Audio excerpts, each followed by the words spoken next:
Hello, welcome back to the Fashion Nap. I am here today with multi-hyphenate creative, musician, writer, dressmaker, fashion lover, the list goes on. Jean Grae. Hello, we've never spoken.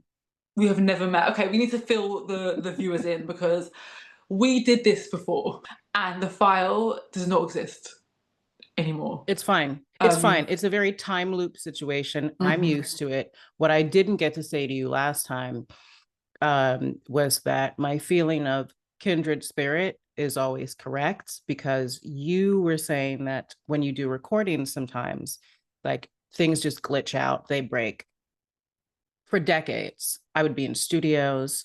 They'd be like, "We don't know what happened. The recording is gone. Everything is broken down." I was like, "It's me. Everything's gone. It doesn't yeah. work." And it's I absolutely believe at this point that it is some sort of, we all got magnet shit on frequencies and electromagnetic shit going on. Something happens. So, It's almost better that we talk now because you had your book launch and I've been recommending this book to everybody who will listen. Like I've been finding oh, ways to like get it into places that like conversations that are not even about that. And I'm like, oh, but you know what this reminds me of? This like they said the word the thank in you. Jean's book. It's Vic, have you ever amazing. seen a sentence that's crazy? Because there's a lot of sentences in here. Hmm. I That's think been me. but also the one, thank you for doing that. Like I really want to thank everyone who's been out there and like talking to friends and giving it to them because I think people assume that it might be about something else, that it's like a tell-all music industry book, and I'm like, it's for so many of us. So thank you for being out there and spreading the word. I was going to say the good word, but that sounds biblical, and I don't know. No. Well, yeah, it's cool that you say that because your book very easily could have been that, and I think that's what a lot of people would expect. Yeah. Is like, oh, somebody who made music has a book. I can't wait to get the tea. And I was so like, I'm sure if it was that, you would have written it in a way that was good because you're such a great writer. Yeah. It wouldn't have been a bad book. But Thank when you. I started reading it, I was so like happy almost and refreshed to see that it was just like showing a completely different side of you and like all the different parts of your story and everything outside of what we already know and what we could have probably pieced together online. Yeah. I mean, I think that's important for all of us that, it's a world very much that rewards monomath and small boxes and categories. And you must like do this one niche thing. And those of us that live outside of that and have lived like full lives and have many interests, it's really hard, especially online, to be Mhm. like, I'm all of these things. Where do I fit in?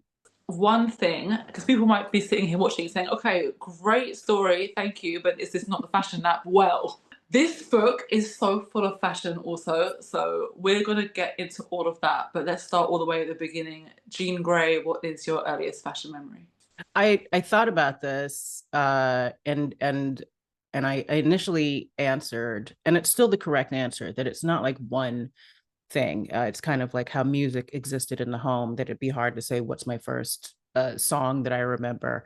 It was just always there. My parents are jazz musicians, and so when something exists like that all the time, you don't understand when it first happens.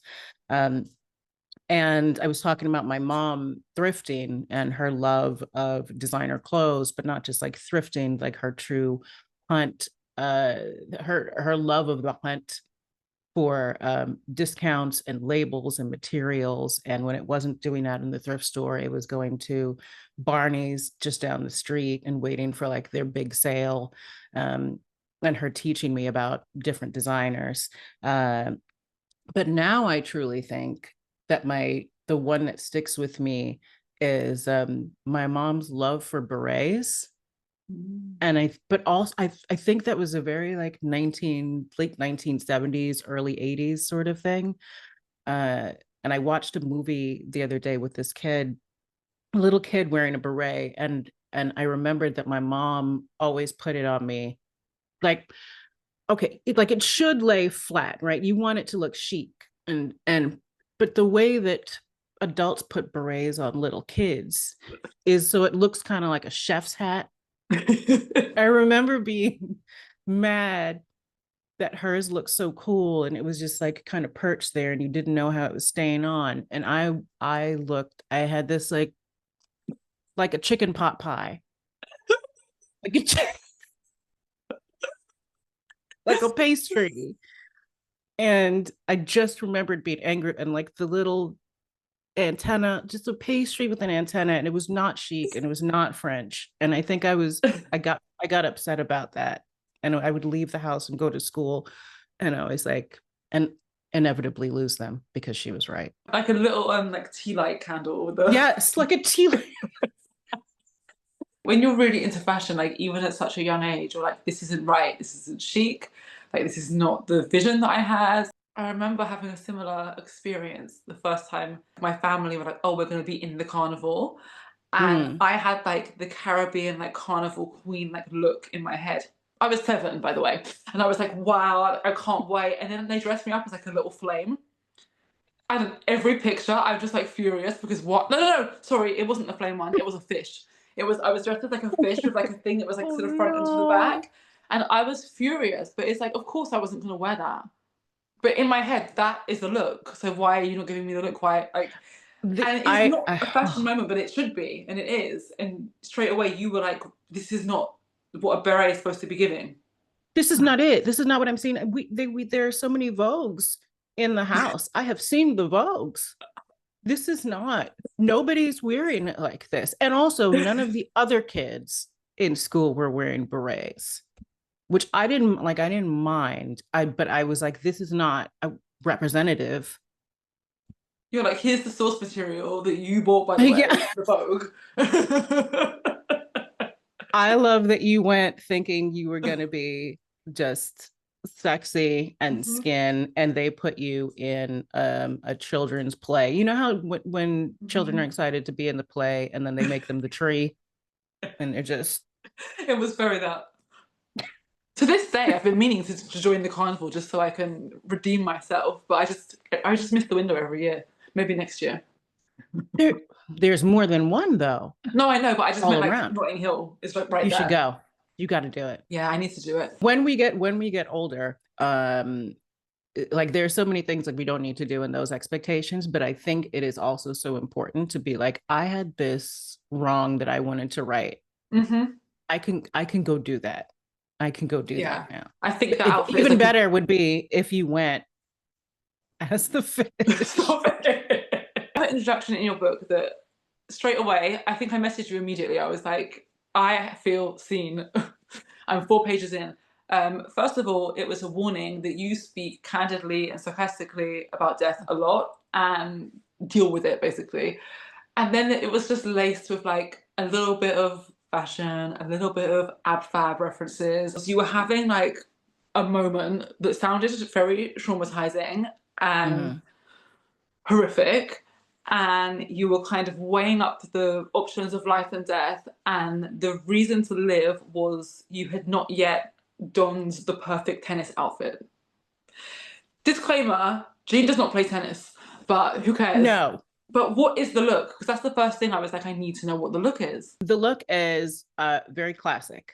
Hmm. Um, and I think it stems from my love of always wanting to be a sporty, to be athletic. And as I got older, I was like, oh, I don't necessarily like want to do the sport. I would like to look as if I was the best one playing the sport. And I'm competitive in that way because I can't be competitive in a sporty athletic way. My body's not going to do that. It's going to be terrible. Nobody wants it. Everyone's going to be upset. I'm going to waste everybody's time, but I'm not going to waste your time. If I didn't come here to serve, I came here to serve. And so this, no, this, yes. So very classic, like pleated short tennis skirts. I want that like deep green. I want beiges. I want a good vintage racket. Um, uh, Maybe Lacoste, like super old school. And also, I think things like I love seeing like super old school um, in a way that I like to deconstruct white old money things. And I'm like, yeah, I'm here with my tattoos. I might draw on some extra things just to piss you off a little bit more, to just sort of blow that image apart. Yeah, very super, super classic visor. I think we may have spoken about that. You asked me if it would be Chanel, and I was like, no, because if Coco Chanel has no haters, then I am dead. That and very much in the way that people were surprised that when André Leon Talley did the September issue, and he showed up very famously in all of his in the Louis Vuitton the beach towel, the everything Louis Vuitton monogrammed, and you're like, he doesn't really look like he came to play tennis, but he is serving. That's the original Louis That Vuitton Don.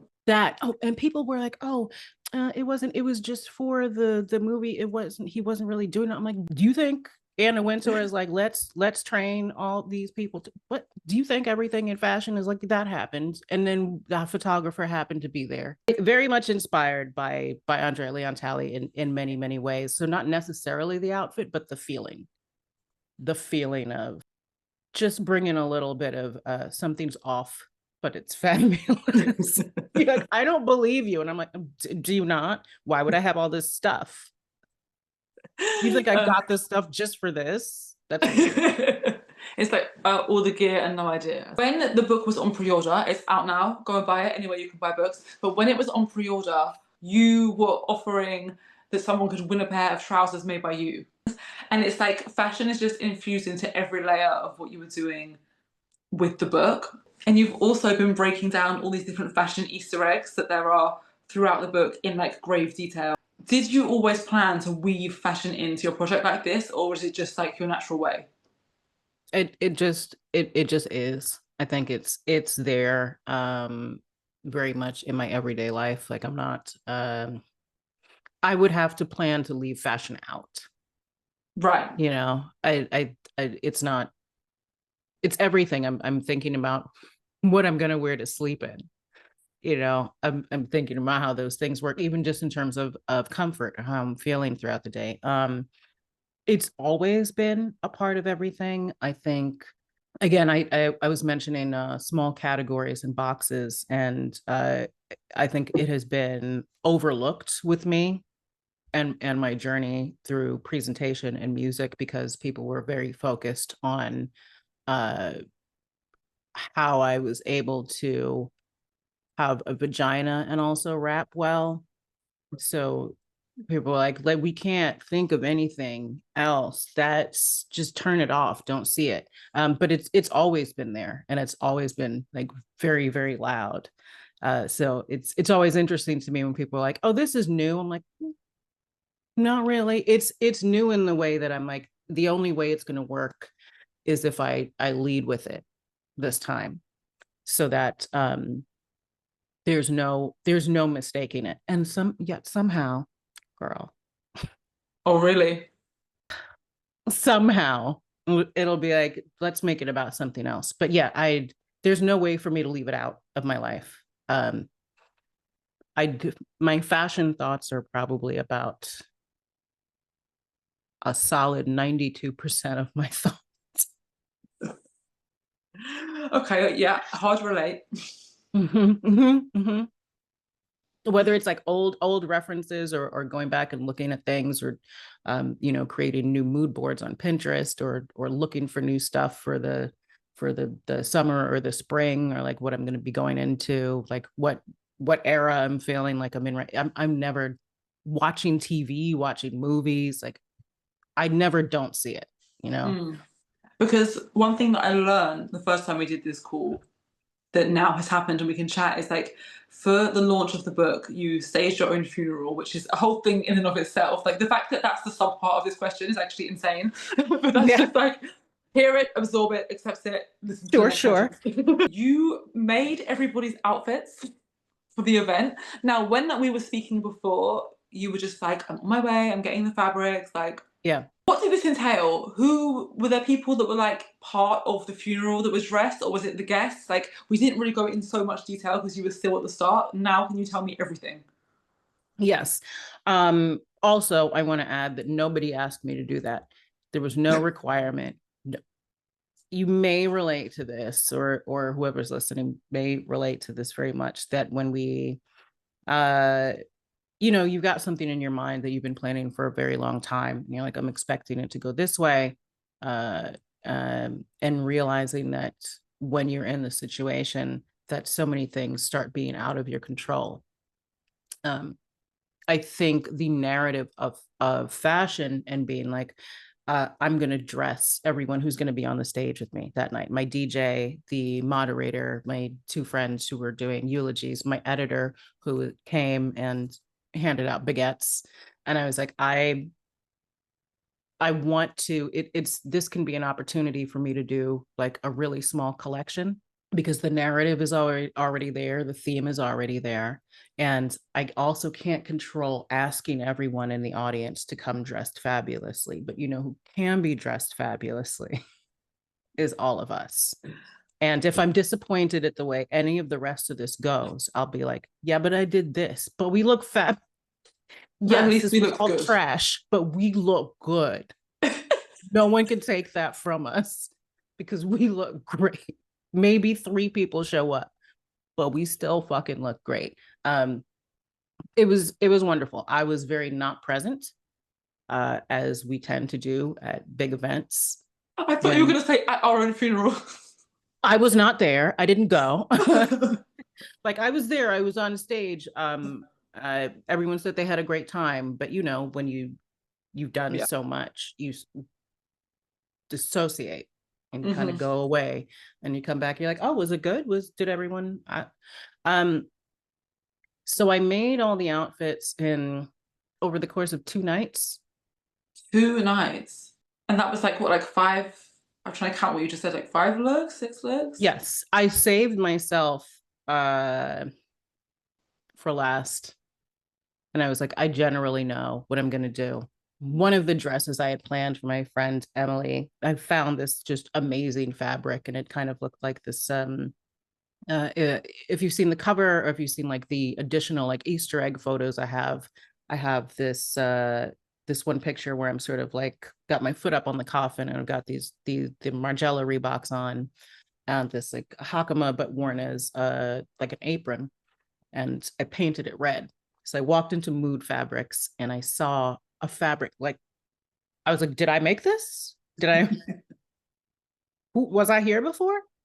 Um and the thing with fabrics is, like expectations, you can see it, you can want it to do something, and it just doesn't do what you want it to do. And I think I lost about like 8 hours and most of my brain cells trying to make this one thing happen. And when I let it go and moved on, it was like 5 o'clock in the morning. I was like, I just have to finish everything else. I'll work it out. Um, so the journey of making these things was also an exercise in like trying to control a narrative and then having to let go of narratives within it. And I think that happens a lot when we dress ourselves, or when we Mm-hmm. see a look on someone and we expect it to look that way on us, and then we're like, oh, it doesn't feel like that. um yeah, making this tiny collection that nobody asked for with 2 days seems like an added layer of stress. But I also think, for however my autism functions, it was like, let me be in my happy place. Touch some fabrics, and also let me put people in things that make them feel like them, which is my favorite thing to do. That everybody had like a really strong emotional response when they put the things on, and they were like, I feel very seen. That's so interesting because when you started that sentence, where I thought it was going to go was that made them like a part of the worlds that you had in your head, but then you actually hit me with a curveball and they're like, you want them to feel like themselves, which is actually better. I think yeah, the idea of like, it did fit into the world, Of course. but it was also like, I see, I can see you, in a bigger way than you might be seeing yourself, or I know what things you love. Like when I put my friend Joelle in the outfit, and like she was enjoying it, and I was like, oh, I saved the thing for last. And it was this really long red veil, just entirely made out of tulle. I am not a tulle person. I I was at some point in my life, but then I like dumped blood on it when I was on stage. I was like so much better. But the second she put this veil on, everything changed. And she like took the rest of the outfit off, but we were at her house and like had it wrapped around herself and was still sitting in it. And I was like, that means everything to me. That like something in there made you feel so comfortable to be like, this is me. I want to wear this all the time. It's almost like through the design, it's like a Venn diagram of like how they like to be, how you and your book is, and then like you kind of like magnify them in the middle. Yeah. It's really cool. The idea of building community through fashion and seeing each other is pretty big for me. So through the in my remaining years, there are all these like what should I call them? Almost like concepts that you present that you've kind of like put together through your lived experience and presented back to us as like kind of like a teachable moment or just like a new thing that we didn't know about before. One of which was divorced bird dressing. And I was locked in to this concept because you tell it in your words because it's going to be so much better than if I start telling it in mine. Yes. I would like to say that I invented the concept of twice divorced birds, but I did not. I saw, I can't remember what year it was, maybe like 10 years ago at this point, or more. We don't know time because of COVID, everything's fucked up. On Tumblr, kind of, I don't know why I was in an era of looking at animals in clothing, like there was snakes and hats, which was I loved. And then I came upon twice divorced birds, which is actual birds. They're not. I don't know if they're twice divorced or not. I don't know how that works in the bird community.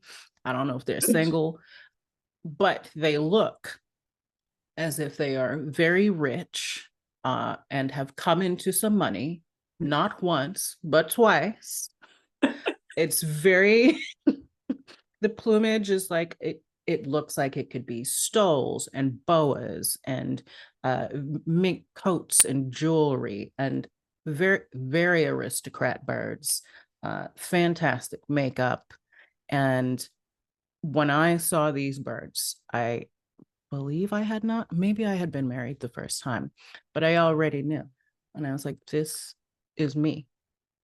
this is is probably my goal. I can, because saying they're twice divorced, you're like, they've been through some things, but they came out of it and they fucking look great.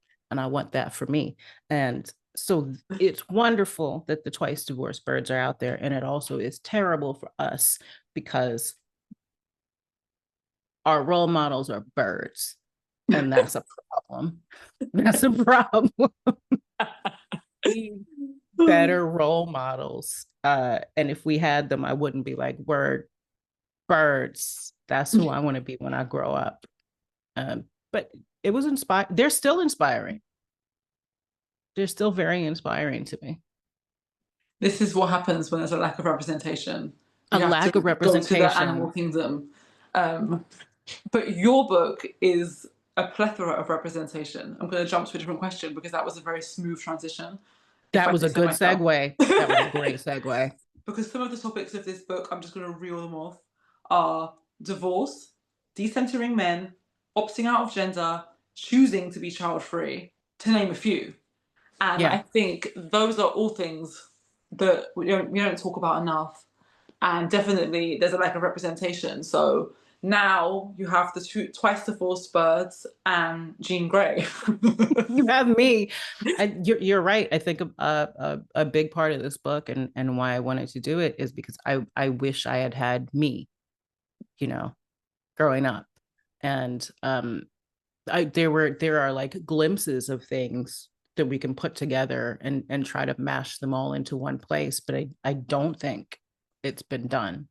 And then also being able to discuss that it hasn't been done and what that means.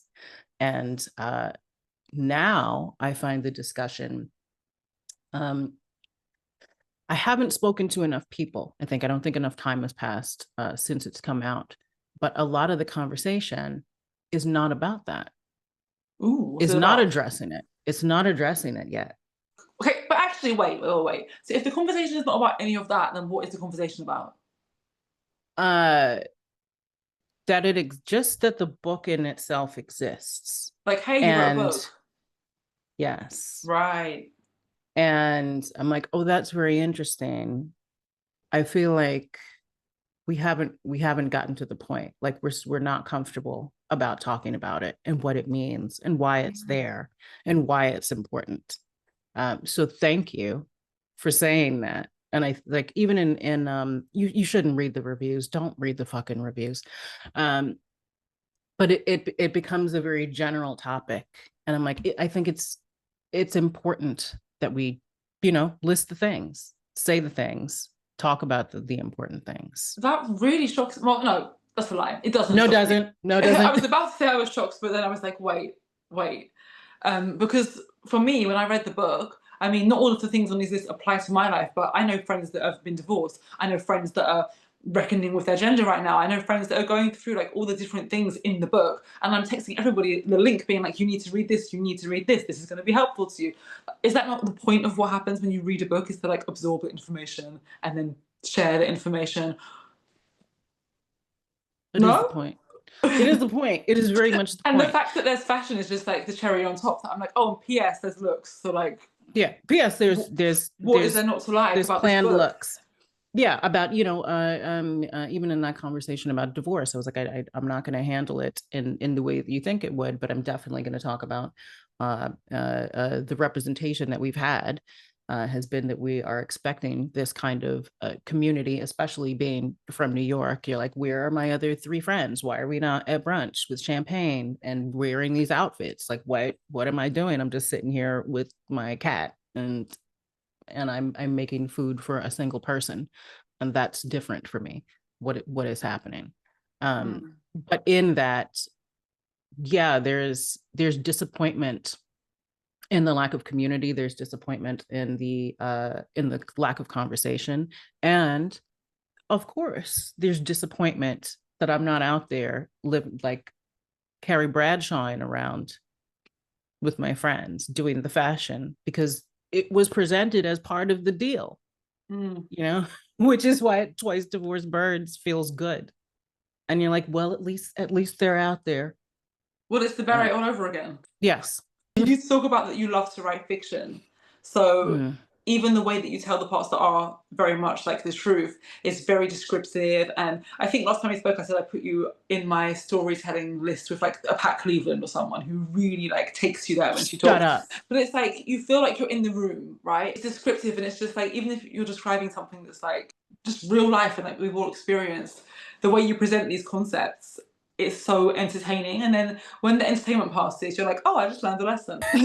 But as well as the concepts, there's also these like figureheads that kind of represent the concepts as well, which I like that. It's almost like these like patron saints of like the different chapters of your life. You introduced me actually to the legend of Nancy Quan.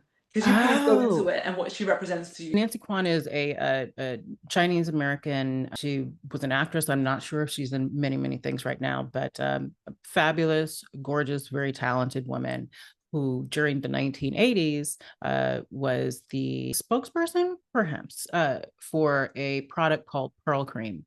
And Pearl Cream was marketed as a very fancy face cream, and they had infomercials that would show on American TV, at least in the evenings, in the weekdays. And I was drawn to Nancy Quan because her haircut was just like my mom's haircut, like the bangs, the bob, very Vidal Sassoon, very 1980s, like.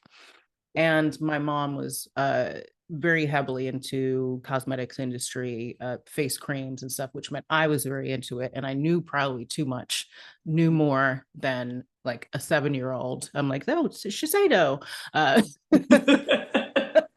When Nancy came on, talking about representation, it was not normal to see an Asian woman also who reminded me of my mom, who was usually sitting right there. And I was like, oh, I get this.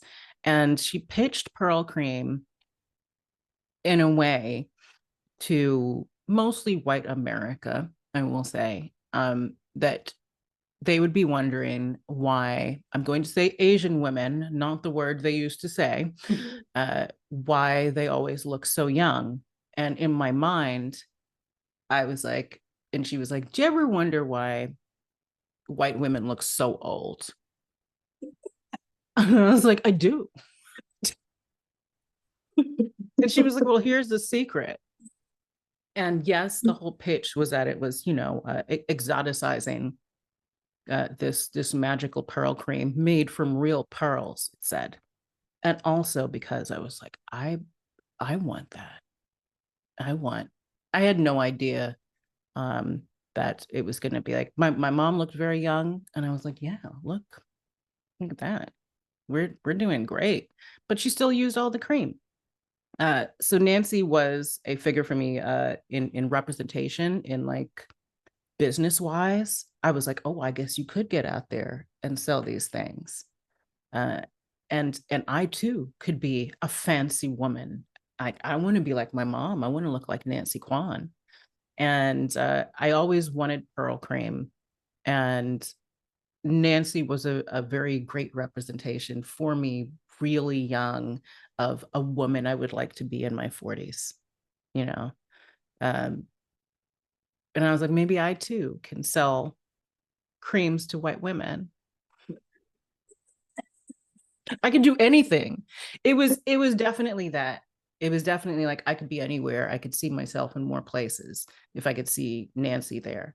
Um, yeah, I do make reference that a lot of people remember the way that Nancy Quan pronounced pearl cream. And I'm like, yeah, that's because you're a racist, you racist. I remember Nancy Quan because she was dope. And in that chapter, it was kind of like, you kind of touched on it, but like how grown womanhood was like presented and packaged and like what you're expecting. And I think that's kind of a theme, isn't it? Like all these things that you go through in the book is like, oh, this isn't that. This isn't what I was promised. It's just like the scam of life almost. The scam of life, and not even like, I think the first thought is that we all have when we get to a certain age, we're like, oh, that's not how it happened. And you're like, oh, how come everyone before me got to do that? And the answer is they were not doing that. They were not doing that. That was not real. They were also playing the same roles, expecting to get to the thing. Like, it's just an incredibly long cycle. And yeah, growing up and realizing that I'm not going to be Nancy Quan in that way. I'm not. I got to this age, I was like, I'm not even, womanhood's gone. I'm not even woman. We're not doing that. So but there are still things that I love about it. There are still things that I love about fancy creams and skin routines. And I'm sure it comes out of all that era and Nancy Quan and my mom, that I don't feel like I have to give up just because I rejected some other notions of tradition. Like I want my fucking expensive. I have spent a lot of money.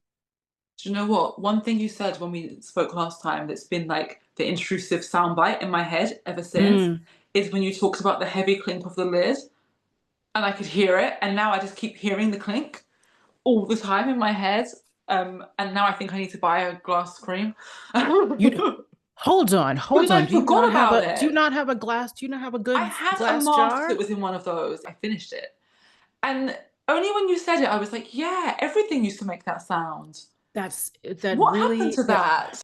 capitalism and producing goods, and that everything started to be packaged in plastic, and it starts to feel like less. I love holding this Topo Chico bottle. I'll tell you what, Do I think Topo Chico is better than all the other seltzers? Not really. Do I love the weight of a glass bottle that feels like I'm a real person? That I have like a real product. And when I'm holding like serums or creams, I do. I want the weight of it. Is that probably autism? Yes. But doesn't make it any but less also luxurious. no. Two things can be true at once, okay? Two things can be true. Give me my heavy jars. And we have to touch on the perils of drapery, because this was another one. Like, and I'm so happy that or I'm not happy about it, but when you say that, oh, like, don't read the reviews and this and that, and people are not picking up on the fashion and stuff, because when I was writing the questions, I was like, am I really just bypassing like all these important topics to talk about draping? But I'm glad the draping is just as important as the divorce. Yeah. And the gender and all the other earth-shattering topics. The perils of drapery continue, because this was fabulous. Another thing that was I promised or expected, and I think it's still going on, is that you get to like reach a certain age and you're like, all right, here my Pinterest becomes all like art teachers and caftans and wide-legged things and draped things, which is it's not true for everyone. There is a point that you get to and you're like, okay, my body needs a certain level of comfort.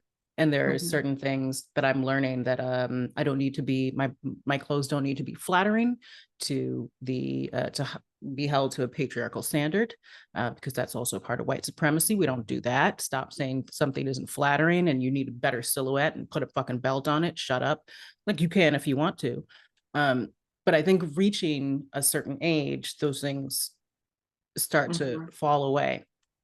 And we are always promising an idea that, you know, high heels are super dangerous, or even, you know, wearing form-fitting clothes or bodycon stuff outside, and how are dangerous because of dangerous fucking men, actually.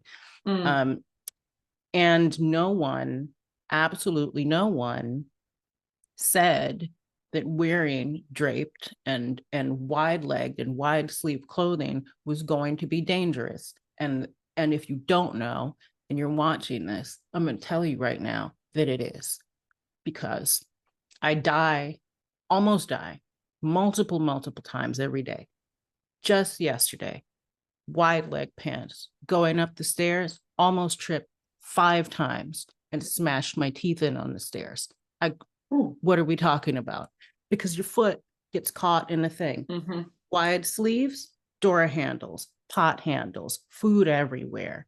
So I was wondering why we haven't been told about this. And when I'd gone to see André Leon Talley's collection at auction, it was one of my first thoughts, because I had known that the things were so like wonderfully grand and big. And when I'm telling you, they were like 10 feet tall. I'm like, there's no way this man didn't trip so many times. There's no way. And I want to honor him, but I also want to be practical about it. I like being fabulous, but let's be practical. How? Because he walked a lot. That Norma Kamali sleeping coat, those Tom Ford calf, they're huge. He's got gloves. He had so many handles on all of his, like, the chaise lounges and the chairs. How could it not have gotten caught? And I find gloves very like restricting anyway. I can't We've do just it. come out of glove weather here, and I'm like, Yeah, thank God. But they look so good. they look But great. I wish I was anything. that person. No. The only way I could do it, maybe this is why. Another one of my fashion icons, I got like 7 of them that I always take their style from, and it's also a perilous, because the coats are so big from the 80s. Get fucking caught on everything. I close them in cab doors, and then they drag along the street. But glove wise, one of my fashion icons is always Judd Nelson in the Breakfast Club, because he wore those fingerless gloves. But you just look like a hobo. Like, it's not good. They remind me of Madonna. You know, people like to wear cover the aging of the hand. Yeah. That's like a thing, isn't it? Dolly Parton, full gloves. I think they need to make for adults those mittens that they have for kids where you hook them back over and under. They have I've, those. I've got these huge pair of like furry faux fur mittens, Ooh. which are so fab. I've had them for like 10 years. My friend made them. And you just can't do it. They're huge. You really have to just walk around like this. But I was thinking if I could put a slit in the inside so I could get my fingers out. Not Do me, it. I can't do that. But Why I don't not? think, I'm not a sewer. But my friend is a great seamstress and costume designer. I I send the don't things like to that. I her. don't like that I'm language. I don't sorry. like that I'm language. sorry, Jean. I I'm don't like really that not. Do language. you know what it is? Okay, actually, this is on theme. Just like the beret, and just like Mhm. getting to like whatever age and not being Nancy Quan, I get into the sewing room and I'm like, wow, fashion, love it. And then I realise there's maths involved. Con, Here's the con. thing. Here's the thing. I don't use any math. Oh, you're one of those people that can just see the pieces flat. I don't do math. I don't do patterns. I Oh, don't do any of it. you're amazing. I can't visualize things in that way. My brain doesn't go Interesting. there. I Okay. just know how to put That's it on. fair. Knowing your strengths is great, knowing your limitations is No, also amazing. And that's not for me, but I outsource, so it's fine. I'm boosting the that's fine. economy, I'm Self-awareness. supporting brown women. You are contributing to the economy. And also those are old school jobs. And we need to keep those kind of old school jobs Exactly. alive. Tailors, cobblers, Oh, I'm all of very those passionate about things a that I, cobbler. yep. My cobbler, this is not common at all in the UK or anywhere that I've lived. Maybe it's more common in New York, but I have a black cobbler and it's Oh, amazing. really? I've never had this before. And he's like an older person, Yeah. goes in and out That's, of that's, I, patois. I Amazing. want, I want my cobblers old. Because the cobblers I we want, normally, I've always had are like very, very old white men that are like this colour. And they're always angry, like furious. You walk in the door and it's like, why are you in my shop?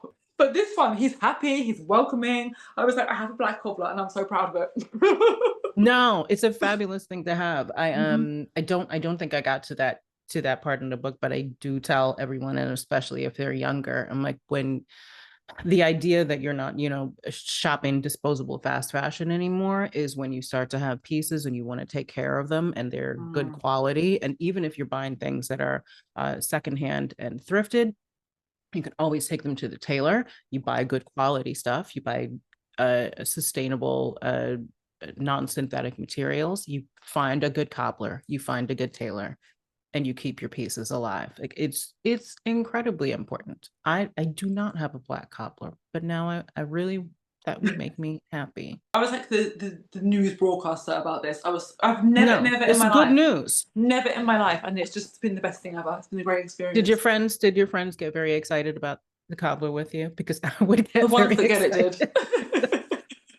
I would get excited about a cobbler, a tailor, a good tailor, a great dry cleaner.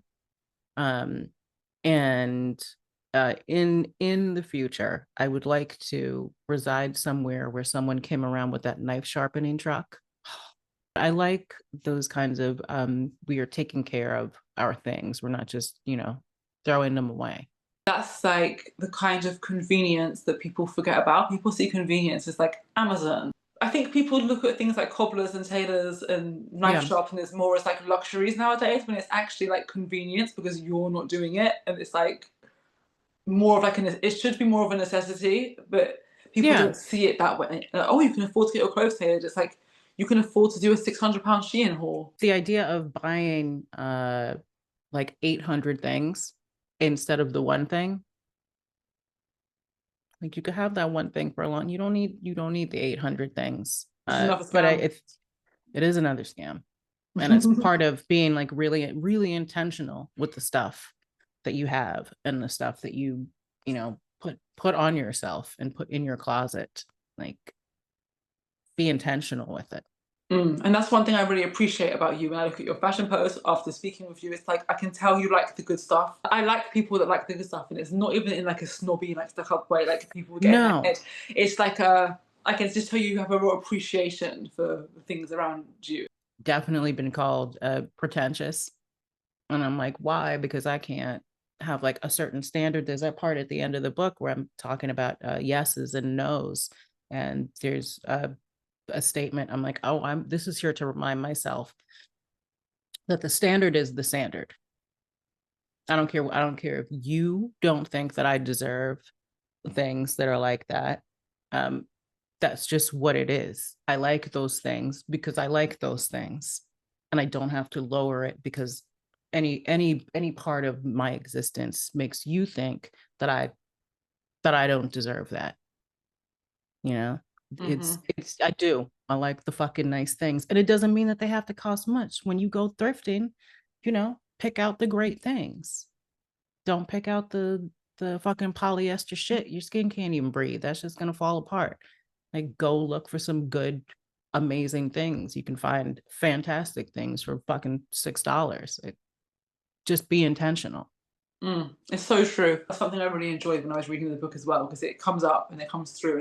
I'm into the standard. Yeah. And I think more people should have that as a standard for themselves rather than just once in a while. Do you know what I mean? It should just kind of be like, this is where the level is. This is it. This is it. And if you're doing something that is outside of that, and I'm like, no, I don't do that. That's just what it is. You do whatever you want. I think this is a great note to end on. I had one more question, but I don't know. I like where we're at. So I'm going Mm-hmm. to ask you if you have any parting words. Parting words, I'll say this quickly for fashion. Sizes aren't real. Get that out of your head. It's about shapes and textures and what makes you feel like the best you. And again, get that not flattering shit out of the way. Although I talk about like perils of drapery and stuff, and I'm like, the idea is that I know it's dangerous, but it is just what I like. So I have to take the things that come along with it. And the biggest thing is to detach yourself from the outcome and the expectation. And that's just everything. And I don't mean to detach yourself. Like, if you're doing a job and you're like, oh, I want to make a magazine, like when you get to the end and then you didn't make the magazine, like, no. But especially if you're a person who does a lot of maladaptive daydreaming, and you imagine how all these things could be and all the scenarios that they exist in, when we get to the end, and I experienced this with my book launch, and I had to remind myself that it was wonderful. I was attached to the outcome of how I was going to feel at the end, like how I've always thought all my life how a book launch was supposed to feel during and leading up to and ending it. And that's not a thing you can predict. And so it goes for things like a project, but it also goes for things like reaching certain ages in life. I thought that this was going to feel a certain way, not even necessarily that I would be someone, but how being that person would feel. And letting go of all that, how you buy an outfit and it doesn't work out, and you thought you were going to feel some way when you got that thing, like that was the piece. And you're like, when I get that, then I'll know. And you put it on, you're like, oh fuck, this is not this is not what I was promised. So for all of us to let go of that, and we can create so many more beautiful things if we stop being angry at our own imaginations, which have been driven by the outside world to be something that we're not really ever going to be. Yeah, just let go. That was beautiful. Thank you so much. You're welcome. I'm touched. Thank you so much for not just doing this once, but doing it twice. I really appreciate it. A joy, an absolute joy. Thank you for continuing to do all your videos and to be inspiring. And every day that I'm on TikTok on that fucking burner account, I'm like, make the video today. Just go to your other fucking account that you have. It's just sitting there and just post something, because I have so many things to talk about. Oh, you shouldn't have told me that, because now I'm going to harass you. Please do. Because I really think you should. I feel like as problematic as that app can be, it can take you places. Yeah. Yeah. Do And it. I know that I'm doing this to myself. Which is So crazy because yeah. you're so open on Instagram and other places. Just go for it. I hate Instagram so much. I hate it. It I doesn't. don't want to be I there. always forget to post there. I don't want to be there. And right now it's my only social media. And I'm like, I hate it here. I Come hate to it the other here. side, Jean. And it sucks because I'm already there. And I'm like, things are all right. Okay. Okay. Well, go and make your TikTok strategy, and I will circle back soon. But everybody who's listening, go and buy In My Remaining Years. Please. And leave Do it. buy the book. Please listen to the audiobook. Leave a review and tell a friend. And if you have a book club or anything like that, it's a good read. I'm going to leave a review. Where should I leave one? On the Goodreads or just Wherever. wherever? Okay, I'm going to Wherever. leave my review. 800 reviews. I will do so. Okay. Have a Thank you, fabulous day, friends. and thank you for sharing. Bye. Bye.